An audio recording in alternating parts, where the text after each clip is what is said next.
Buenos días, hermanos. El Señor los bendiga a todos ustedes en esta mañana. Un gusto poder estar nuevamente con ustedes y compartir. Me gustaría que pudieran ponerse de pie y buscar en sus Biblias el Evangelio de Marcos. Realmente vamos a estar viendo el día de hoy el versículo 1. Pero antes de tener una oración o tener la lectura de la palabra de Dios, vamos a tener una oración. Padre, queremos agradecerte, Señor, por tu infinita misericordia y gracia para con nosotros.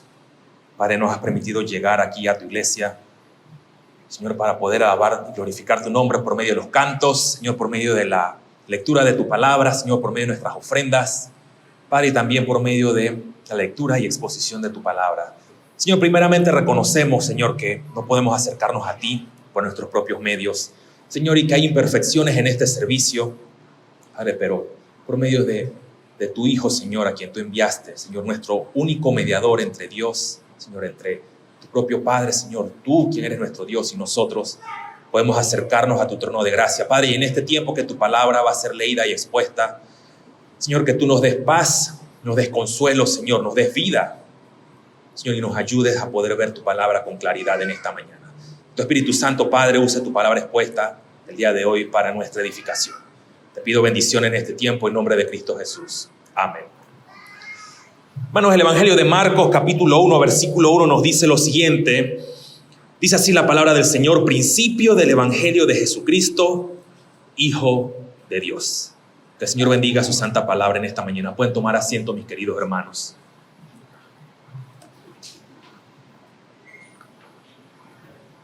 Bueno, como usted ha podido ver, y les había comentado la última vez que estuve por acá, terminamos el libro de Éxodo, así que entramos en el Evangelio de Marcos. Y solamente quiero mencionar algunos detalles para ir recapitulando acerca de Marcos. Y es que después de que estuvimos tanto tiempo por el Antiguo Testamento, es un contraste bastante complejo entre lo que es Éxodo y Marcos ahora en el Nuevo Testamento. Pero algunos detallitos breves a modo de repaso acerca del Evangelio de Marcos. Primero, ¿quién era ese Marcos? Marcos era hijo de María, una de las tantas Marías en el Nuevo Testamento, pero María, hermana de Bernabé. Por lo menos eso es lo que nos dice en Hechos capítulo 12. Según la traducción que usted use, dice que Bernabé era primo, otros dicen que Bernabé era sobrino. Eso allí es un poco complejo, aunque era la hermana, pero al final el término griego se puede traducir como sobrino o como hijo del hermano. Pero bueno, ese no es el debate acá. Su nombre hebreo es Juan. Su nombre romano es Marcos. Así que por eso se le llama Juan Marcos. Él es un discípulo o un convertido de Pedro, y Pedro más bien le llama, ahí está Marcos, mi hijo. Y él acompañó a Pablo y a Bernabé en su primer viaje misionero, y él abandonó. Y por tal motivo de haber abandonado, que dijo Pablo: no lo quiero. Vamos, Pablo, le dice Bernabé, mira, Juan Marcos es útil, no lo quiero con nosotros. Y dice que fue el debate tan grande que ellos se dividieron. Lo interesante de eso era que cuando Pablo se convirtió, ¿quién fue el que intercedió por él en la iglesia? El mismo Bernabé. Eso es solamente un detalle importante. Y solamente para cerrar esta recapitulación, Marcos nos enseña que cada cristiano tiene una segunda oportunidad. Él abandonó, sea cual sea el motivo. Pero después el mismo Pablo dice: estoy solo, pero Marcos, mándamelo. Él es útil para mí. Así que vamos a entrar en el versículo acá del Evangelio de Marcos. Dice: principio del Evangelio de Jesucristo, Hijo de Dios. Aquí resulta interesante. ¿Sabe por qué? Porque aquí se ve que se empieza a predicar el Evangelio de Jesucristo. Pero la pregunta pertinente es ¿cuándo se empieza a predicar el evangelio como tal? Si nosotros nos limitamos solamente al Nuevo Testamento, evidente observaremos que el evangelio empieza en los 4 evangelios. ¿Por qué? Porque nos narra la vida, la muerte y la resurrección de nuestro Señor Jesucristo. No obstante, cuando nosotros vamos a ver lo que es la historia de la redención en todo su esplendor, podemos percatarnos que el evangelio siempre ha sido predicado. Más aún, si usted todavía tiene alguna duda respecto a eso, puede ir al libro de Génesis capítulo 3, versículo 15. Justamente después de la caída, Dios le dice a Adán y a Eva, yo voy a enviar a uno. Estoy parafraseándolo. Y eso se conoce como el protoevangelio, aquella semilla, aquel primer evangelio de que vendrá un redentor por medio de la simiente de la mujer. Así que cuando usted y yo leemos las Escrituras, nos vamos percatando acerca de que la Biblia tiene un solo propósito. ¿Y cuál es ese? Que el pueblo, que los hombres conozcan a su Señor y Salvador y Creador. Por tanto, el mismo Dios fue mostrándole a estos hombres, a los profetas, a los escritores, que el Salvador vendría.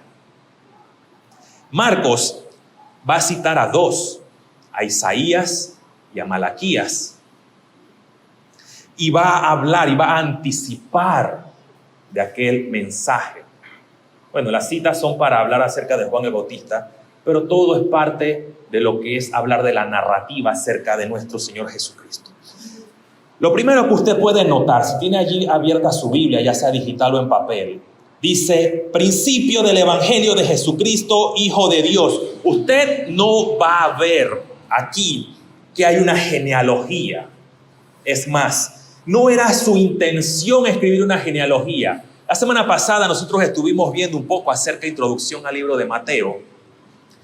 Y la audiencia de Marcos, si él, como dicen algunos comentaristas, es el escritor o un intérprete o narró todo lo que Pedro estaba predicando y diciendo, la audiencia es gentil, posiblemente romana. Así que a los romanos, si es una audiencia, no tiene relevancia hablar de la genealogía. Así que no tenemos genealogía, no era su intención porque la audiencia era mayoritaria o casi toda gentil. Pero sí hay un detalle importante acá. Su propósito es dar cuenta, es mostrar el ministerio, los milagros, el sufrimiento y muerte. Y estos son introducidos con la predicación y bautismo de Juan. Pero es interesante que es Juan el Bautista en este tiempo quien es el que va a preparar el camino. Nuevamente, ¿cuándo entonces empieza verdaderamente a ser predicado el evangelio? ¿Cuándo?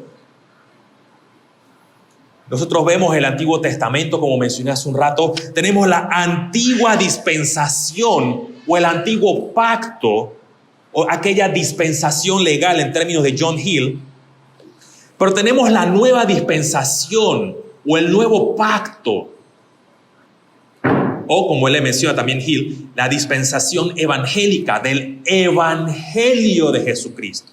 Es interesante aquí, ¿sabe por qué? Porque Juan el Bautista, y posiblemente usted tenga aquí algún conflicto, Juan el Bautista es el último profeta del antiguo pacto o del Antiguo Testamento. ¿Cómo es posible si aparece en el Nuevo Testamento? Nosotros lo vemos así porque está en un libro o en el otro. Pero Juan es el último profeta del Antiguo Testamento, del Antiguo Pacto. Es una transición, si pudiéramos verlo de una manera, entre el Antiguo Pacto hacia el Nuevo Pacto. Cristo inaugura el Nuevo Pacto. Es como cuando usted ve las bodas de Caná. Bueno, no es específicamente las bodas de Caná, sino cuando se habla del odre viejo para vino viejo y el odre nuevo para madera, el odre nuevo para vino nuevo. Se pone a un lado. No puedes usar el vino nuevo en odres viejos, porque que se daña. Juan prepara el camino, pone los odres nuevos para aquel vino nuevo. Viene una pregunta interesante.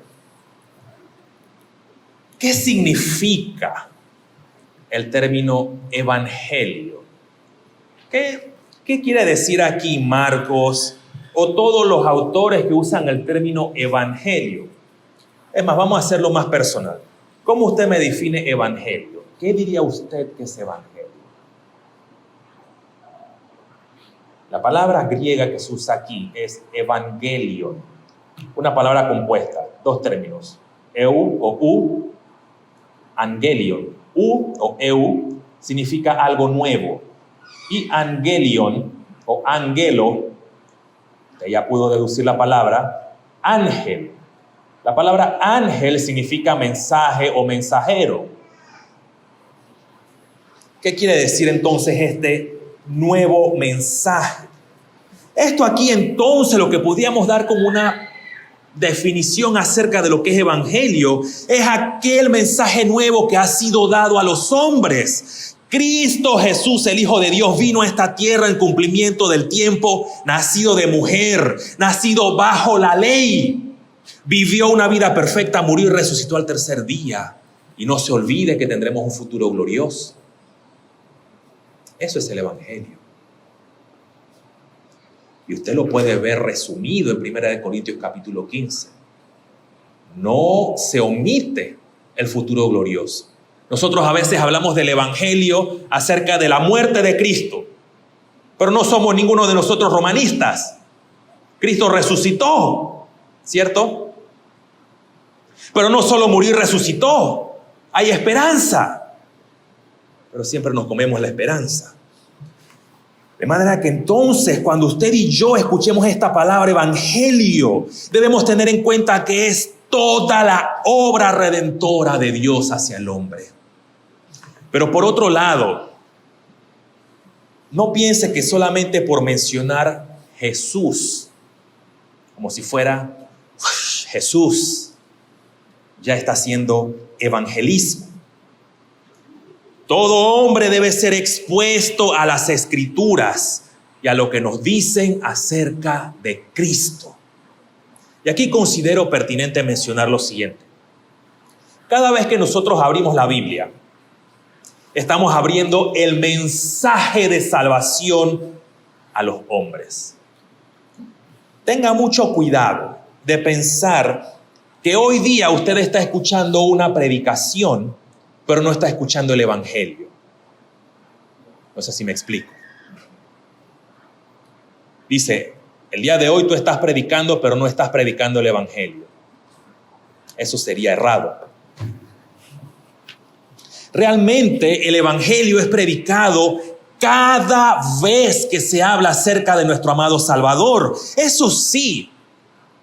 No piense que le estoy diciendo que no debe repartir tratados, no debe hablar con algunas personas. Eso está bien porque son métodos para hablar acerca de la obra redentora de Cristo Jesús. Pero hay un concepto errado que esto en la iglesia es predicación y afuera es evangelismo. Dentro de nuestra audiencia hay muchos que todavía no han creído el evangelio. Ambas cosas deben ser hechas. Interesante la frase que Marcos usa y él dice lo siguiente: principio del evangelio, del mensaje de nuestro o de Jesucristo. ¿Quién es el principal aquí? Si usted ve los versículos del 2 en adelante, va a hablar de Juan el Bautista, pero no se muestra a Juan como el principal, sino es Cristo el importante aquí. Marcos señala que desde el comienzo el evangelio de Jesucristo, ¿sabe lo que eso le está diciendo? Él es el autor y sustancia. Él es el gran predicador del evangelio. Él mismo es el evangelio. O mejor dicho, en quien el evangelio se muestra. Él es el Mesías. Él es el único mediador entre Dios y el hombre, aquel a quien Él ha declarado, dice, los pensamientos, la mente y la voluntad de Dios. Es más, el Evangelio de Juan capítulo 1, versículo 18 dice, yo he venido a dar a conocer al Padre. Y Juan 14 dice, si me has visto a mí, has visto al Padre. Cristo Jesús, el dueño de este evangelio, es el gran sumo sacerdote que se ofreció por su pueblo, hizo la paz y obtuvo el perdón. Y por tanto nosotros podemos obtener esa justicia eterna y redención, en términos de John Hill. Hay algo interesante también que debe mencionar, usted lo puede marcar.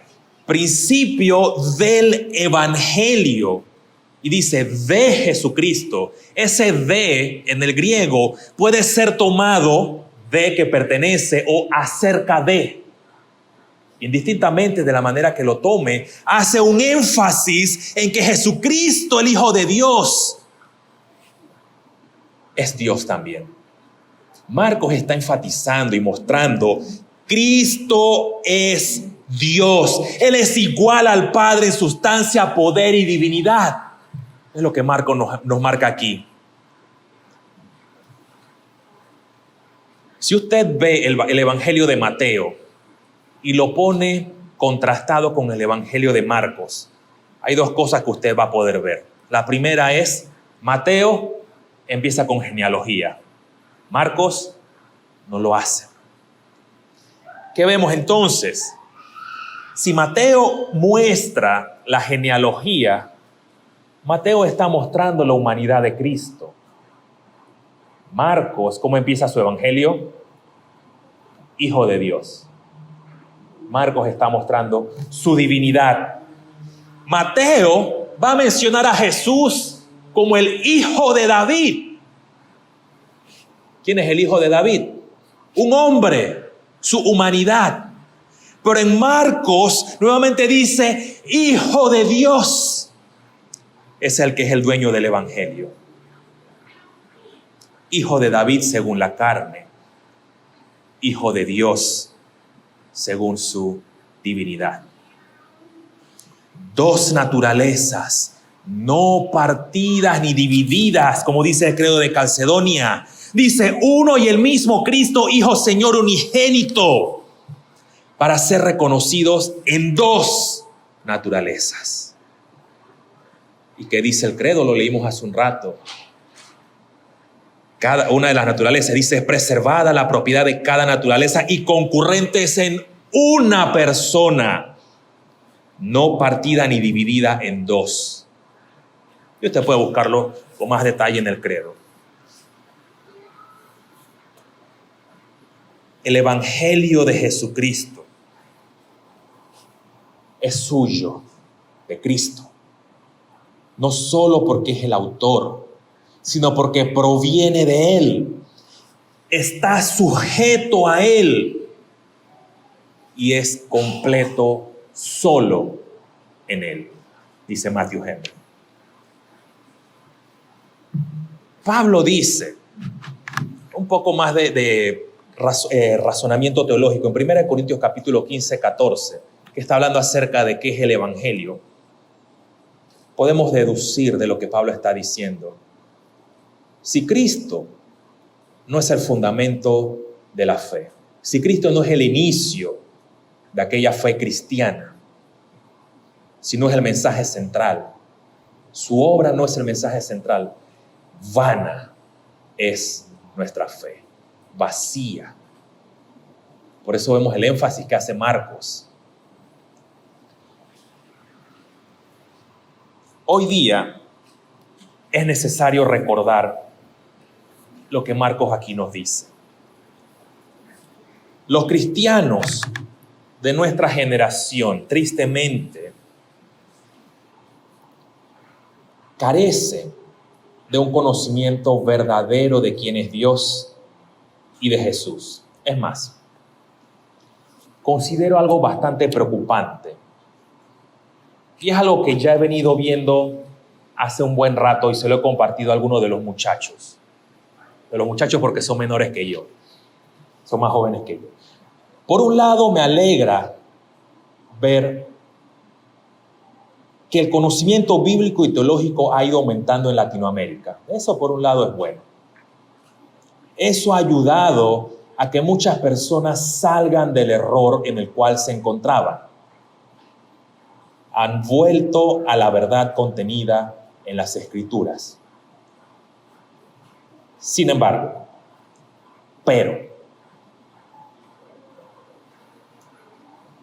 ya he venido viendo este patrón desde hace unos años atrás y cada vez es más evidente. Hay mucho intelectualismo, pero carencia de vidas piadosas. Me encuentro con muchos que son genios y conocen muy bien las doctrinas, conocen todos los asuntos teológicos, pueden hasta memorizarse los libros, pero sus vidas cristianas no van a la par de aquel conocimiento. Yo no critico el conocer o el saber, sino el ser negligentes con la vida cristiana práctica. Hoy día se dice, prediquen doctrina. Solo vamos a enfocarnos en la doctrina como si la vida práctica no fuera importante. Es más, cuando Tito en capítulo 2, versículo 1 dice, enseña lo que está de acuerdo a la sana doctrina. ¿Sabe el término doctrina o la palabra doctrina qué significa en griego? Es la palabra didascalía, de donde viene didáscalos, o mejor dicho, didascalía viene de didáscalos, que viene de la palabra didáctico, una enseñanza o una instrucción. Así que enseña lo que está de acuerdo con la sana enseñanza. Sana doctrina es una sana vida a la luz de las Escrituras.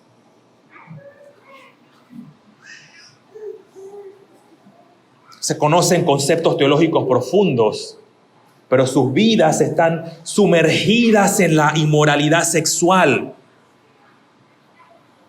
en pleitos con el vecino, hurtos, bochinches, contiendas, orgullo, ira, y mientras manejan vocabulario inapropiado contra su prójimo.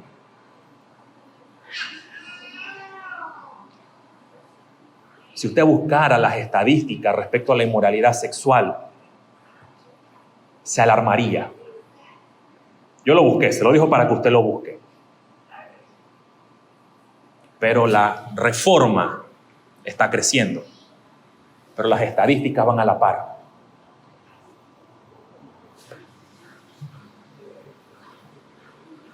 Es impresionante la decadencia moral que se está dando.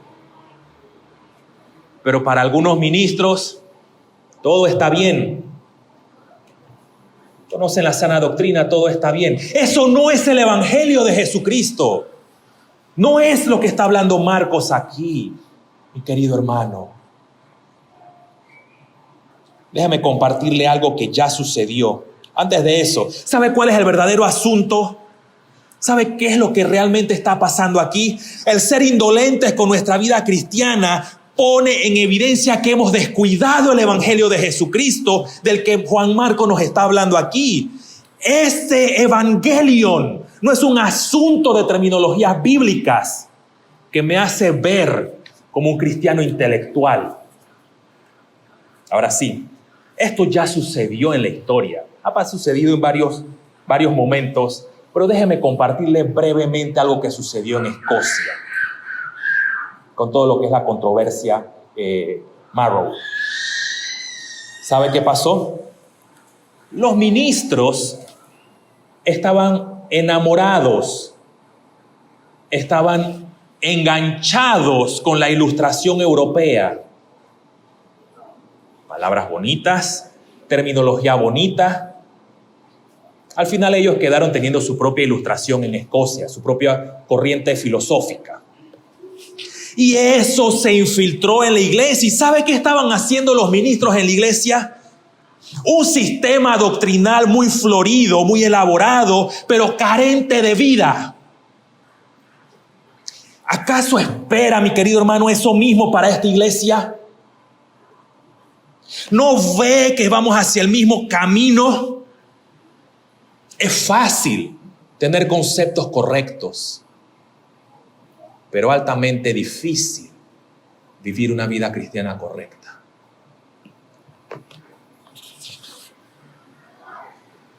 Debemos ser sumamente precavidos con este evangelio, porque no es nuestro, sino de Jesucristo, Hijo de Dios. Negarlo, diluirlo, cambiarlo debe ser condenado. Sin embargo, ¿no cree que no vivirlo, no agradándole a Dios, sabiendo lo que Él exige de nosotros, es negar el evangelio? Déjeme darle una cita para sustentar eso.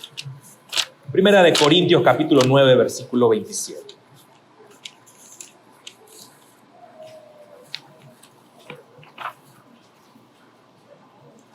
Desde 26, Pablo dice: así que yo de esta manera corro, no como a la aventura, de esta manera peleo, no como quien golpea el aire, sino que golpeo mi cuerpo y lo pongo en servidumbre. No sea que habiendo sido heraldo para otros, yo mismo venga a ser eliminado. Una exhortación bastante seria aquí. No obstante, cuando meditamos acerca del Evangelio de Jesucristo, la mayoría pensamos, el Evangelio es para los que están después de la puerta. Ese es para los que están perdidos. Ya yo soy cristiano, necesito alimento sólido. Una vez más, el Evangelio es para todos. Y por ser total y completo, ¿cómo puede ser relevante para mí hoy día eso? ¿De qué me sirve conocer eso? Si el Evangelio no es solamente para los de afuera, sino también para los de adentro, ¿de qué me sirve? Voy a darle 4 ejemplos y con eso termino. Pero antes de los ejemplos voy a mencionar lo siguiente. Yo les dije que debemos tener cuidado con no ser indolentes con el Evangelio. Pero hay algo que debemos ver también. Este mensaje, este Evangelio de salvación es de esperanza para todos nosotros. Ciertamente hemos sido salvos, pero la vida cristiana no culminó cuando la gracia de Dios nos alcanzó, sino que sigue siendo fundamental para usted y para mí cada día. Los últimos meses no han sido fáciles para muchos de los presentes. Algunos se han quedado sin su sustento. Algunos han sido diagnosticados con enfermedades graves. Algunos están en tratamiento por esas enfermedades. Otros han sido probados de tal manera que los cimientos de su familia se han movido. Y algunos otros han perdido seres queridos. Mi querido hermano, sé lo difícil que ha sido este tiempo y el dolor que inunda nuestras almas. Cuando la barca está en medio del mar y viene la tempestad, usted no sabe qué hacer. Lo primero que viene a nuestras mentes es: ¿por qué a mí? ¿Acaso no soy un hijo de Dios y todo debería salirme bien? ¿Será acaso que Dios se olvidó de mí y no me ama tanto como antes?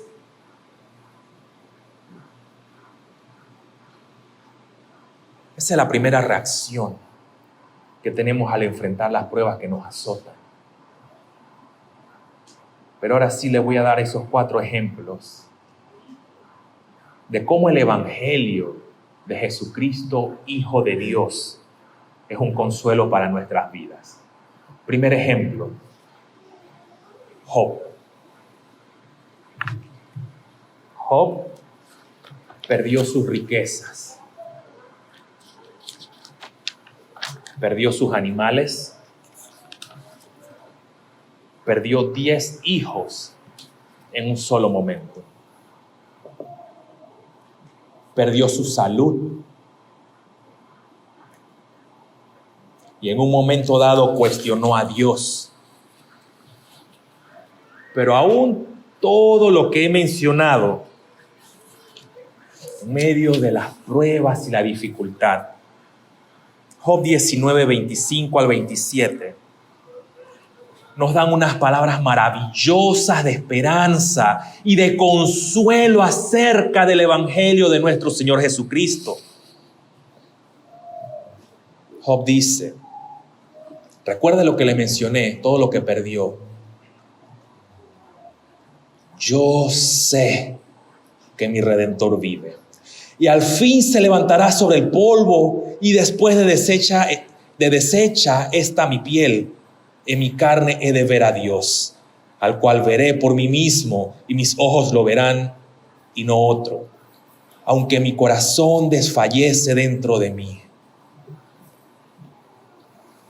Yo sé que mi Redentor vive.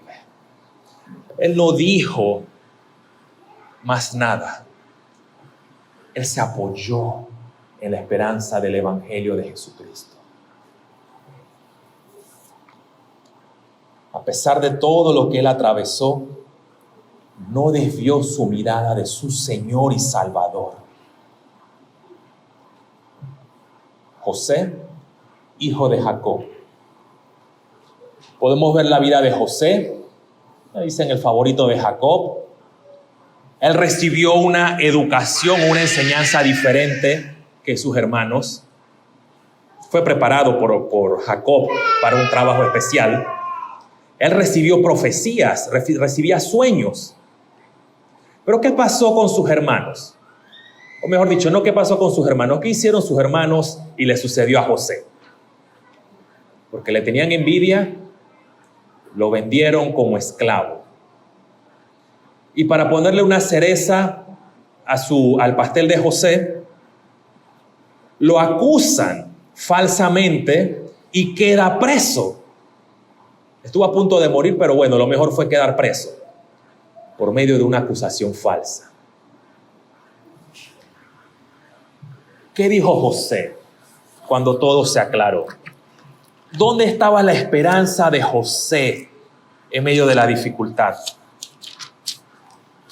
Él fue restaurado, fue exaltado por encima no solamente de su familia, sino de toda la nación de Egipto.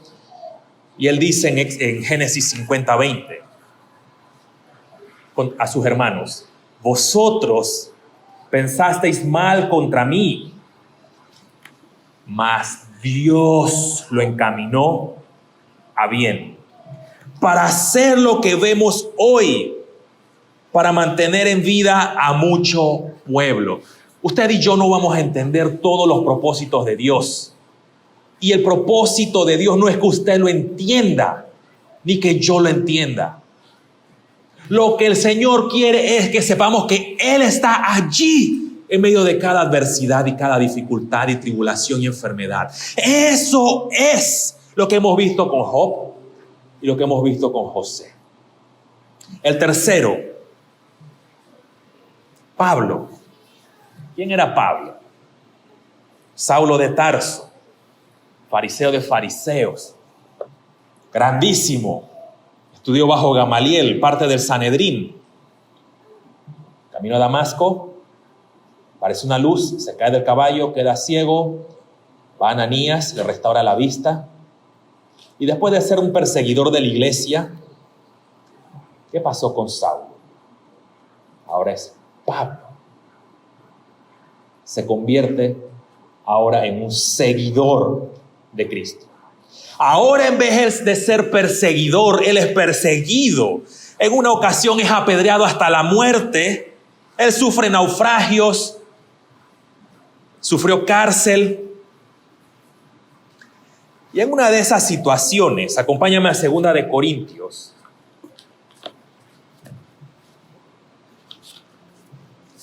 capítulo 12.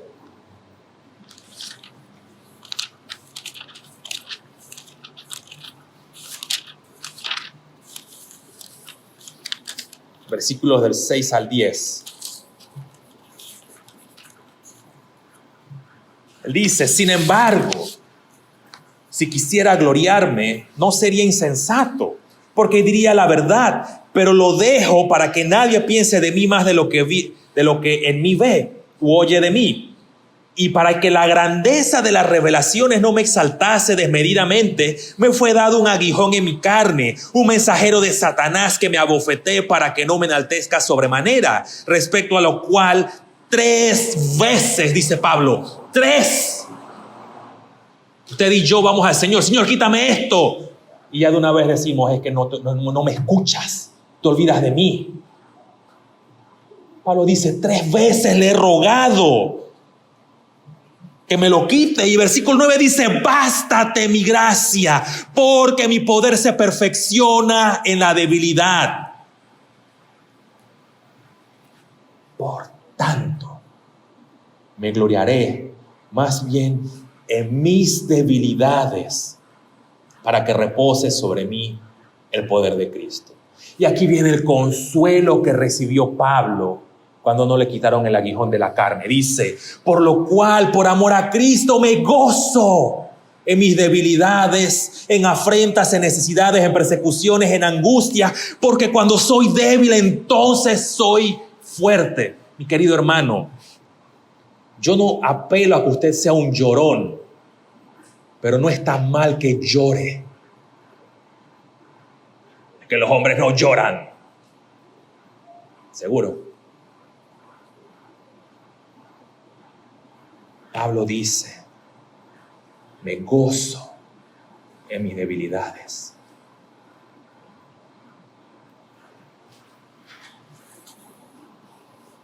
Pablo estuvo preso,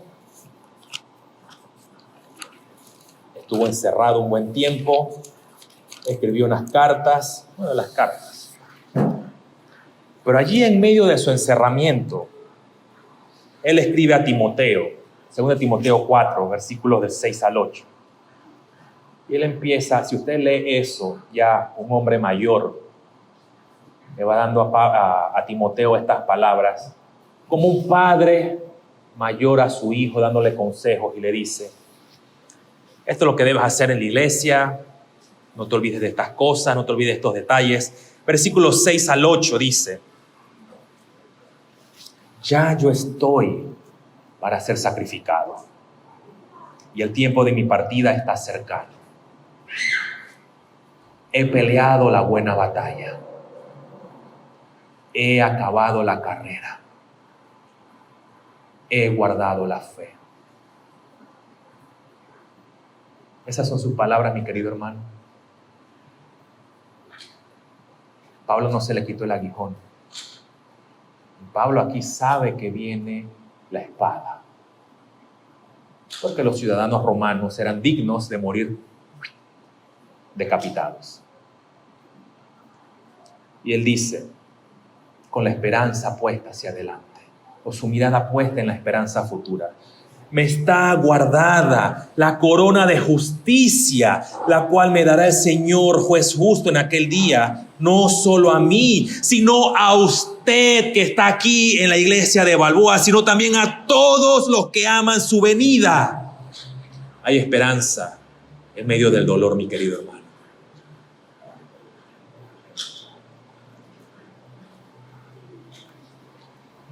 El último ejemplo es un ejemplo histórico, pero de la historia de la iglesia. Policarpo. Policarpo, conocido como obispo de Esmirna, usando la terminología de ese tiempo, no como ahora la romanista. Pero lo importante acá era encargado de la iglesia en Esmirna, y Policarpo, dice la tradición, que era discípulo de Juan el Evangelista o Juan el Anciano. Y una de las cosas interesantes de Policarpo, sus padres eran creyentes, fue criado en el Evangelio, pero llegó un momento en el cual él lo querían matar. Él huía, no lo encontraban, después daban con él y volvía a huir, y así, hasta que por última vez de esas huidas lo encontraron. Fueron donde Policarpo y le dijeron: llegaron por ti. Y él dijo: si vinieron por mí, porque el Señor así lo ha dispuesto. Dice que llegaron los soldados, él estaba arriba, él bajó, los saludó a todos los soldados. Y los soldados estaban pensando: pero ¿y este viejo? O sea, nos han mandado a buscar por un viejo cuando no tiene cara de ladrón, de haber hecho nada, sino es un viejo. Pero ellos quedaron asombrados porque Policarpo dijo: quédense aquí, y le dijo a los sirvientes que le prepararan comida a sus verdugos, a los que lo iban a llevar.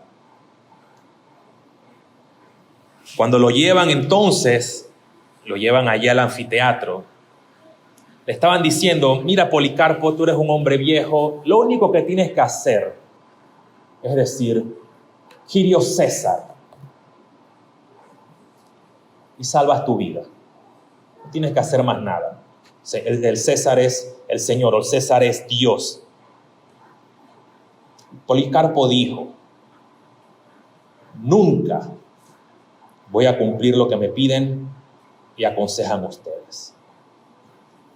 Y aquí le voy a leer la narración. Dice: cuando vieron la firmeza de su fe, empezaron a golpearlo y lo arrojaron al carro.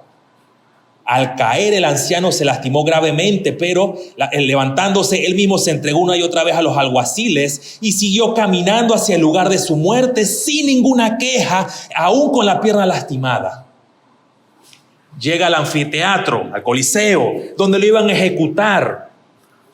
Dice que una voz del cielo, me imagino que está mezclado con algo de todo lo que estaba pasando acá. Dice: fortalécete, oh Policarpo. Sé firme en tu confesión y en el sufrimiento que espera. Dice: nadie sabía de dónde venía esta voz.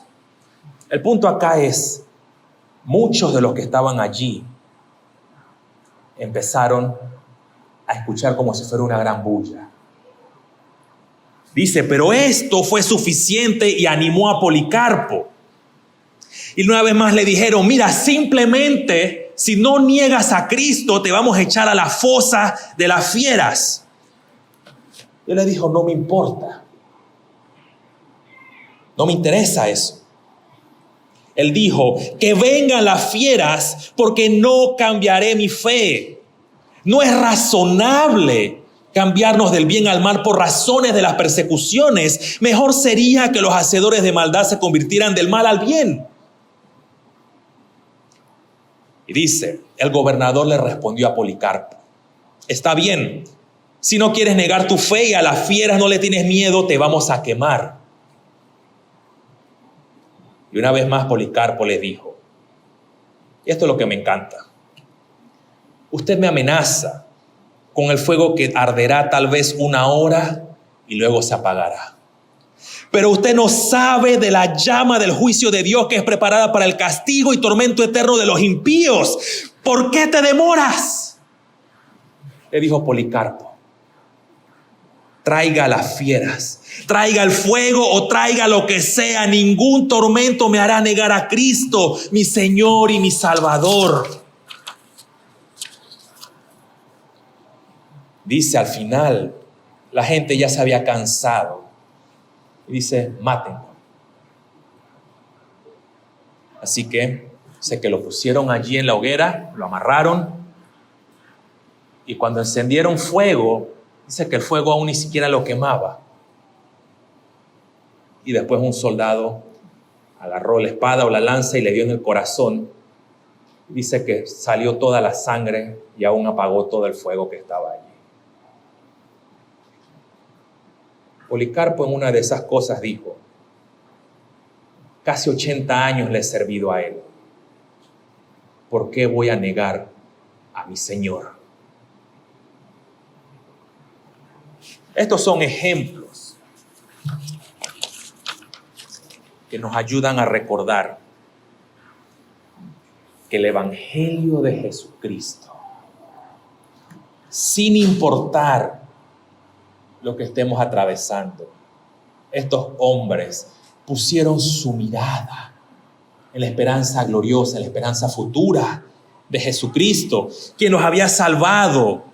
Y eso fue de ayuda, de fortaleza en medio de lo que atravesaban. Si usted se dio cuenta, fueron 4 situaciones diferentes, pero hay algo en común. Este mensaje contenido en las Escrituras es para nuestra salvación, el Evangelio de Cristo, para vivir en santidad y para fortalecernos cuando desfallecemos. Algo breve. Usted que es cristiano y que está aquí presente,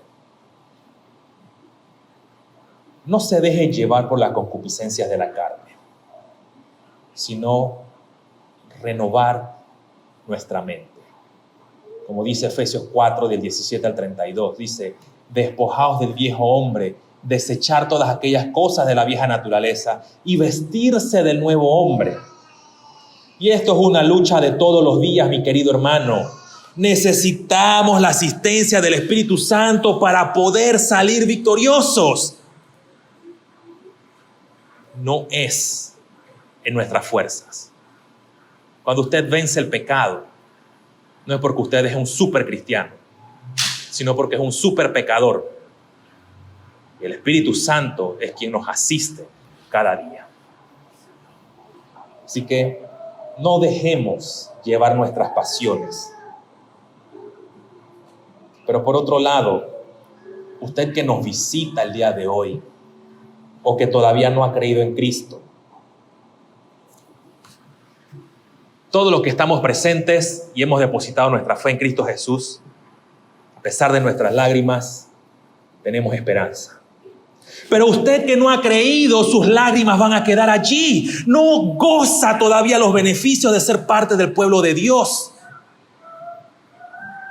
Sigue en sus delitos y pecados separados del Dios Santo. Pero hoy es el día. Como el himno que cantamos, el último himno que cantamos. Estás a tiempo todavía de poner tu mirada hacia aquel Evangelio de Jesucristo, donde dice que Él vino, Él murió y resucitó. Y tendrás esperanza, te da vida. Y solamente así podrás gozarte con lo que hemos creído. Pero si no has creído, todavía estás bajo la ira de Dios. Tienes oportunidad todavía. Y dice: ven a mí, vengan a mí los sedientos, vengan a mí los hambrientos. Pero si no vienes, porque no tienes hambre ni sed de justicia y prefieres seguir tus propias pasiones y deleites. Querido hermano, mis queridos hermanos, que este Evangelio de nuestro glorioso Señor Jesucristo nos anime en este tiempo. Vamos a orar. Padre, gracias, Señor, por tu misericordia y tu cuidado para con nosotros, Señor. Gracias por la libertad que todavía tenemos para reunirnos, Señor, aquí. Y en este tiempo, Señor, poder meditar acerca de que este Evangelio no es nuestro, Señor, es tuyo, es de tu Hijo.